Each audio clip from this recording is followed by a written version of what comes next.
Lalo na sa mga kababayan natin gustong mag-apply rito. Bisitahin nyo rin yung Work in GN kasi marami silang pinost na hiring kagaya ng mga electrician. Saan galing ng bansa, boss? Dubai. Galing Dubai. Cross country kayo, no? Magandang araw sa mga kababayan natin dyan. Pasensya na kayo at tayo din na nakapag-upload na ng video. Gawa ng pumapasok kami ng madilim tapos umuwi kami ng madilim. Kaya makapag-upload lang tayo kapag walang pasok. At kagaya ngayon, kalahating araw lang kami, Sabado. Makapag-upload tayo ng kahit kakaunting video lang. So ilabas ko kayo dito ng saglit sa lugar namin dito sa Ilulissat. Kasama ko ngayon si Sangay. Katukayo ko, John Ray.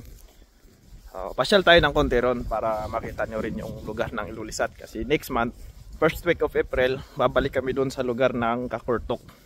Tatapusin namin yung project doon. Hindi namin alam kung saan kami mapapadpad kapag natapos yung lugar doon. So tara, samahan nyo kami. Papadpad raw kayo sa puso ni John Ray, Sangay.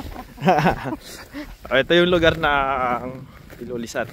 Mas malaki ng konti sa Kakurtok ang Ilulissat. Ngayon, no? Maraming population, mga 300, almost 300 population. 3,300? 3,000. Pangatlo sa pinakamalaking town. Pangatlo sa pinakamalaking town sa Greenland. No? So yan yung mga bahay nila dito. South ba to o north?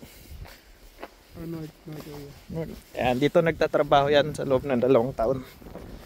Si John Ray galing rin ng... Saan galing ng bansa, boss? Dubai. Galing Dubai.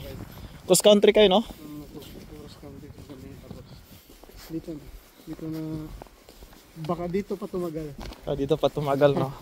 Sana malamig dito eh. Malamig ba? Oo.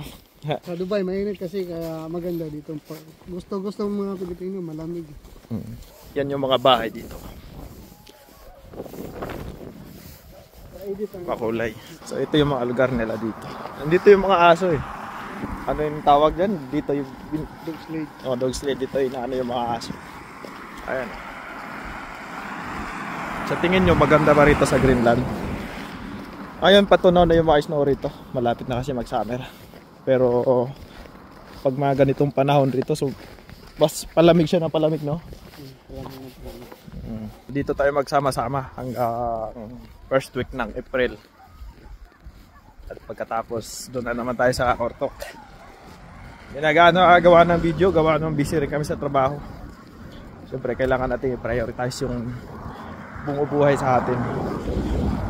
At siyempre kailangan ko rin mag-update sa inyo mga kabayan kung ano na yung sitwasyon natin dito sa Greenland. Lalong-lalo na sa mga kababayan natin gustong mag-apply rito. Bisitahin nyo rin yung Work in GN kasi marami silang pinost na hiring kagaya ng mga electrician. Malay natin baka kayo naman ang susunod na makapunta rito sa Greenland. Ayun, ang ganda ng ambience, oh. Ano yung kasama ko. Bye bye, tacos.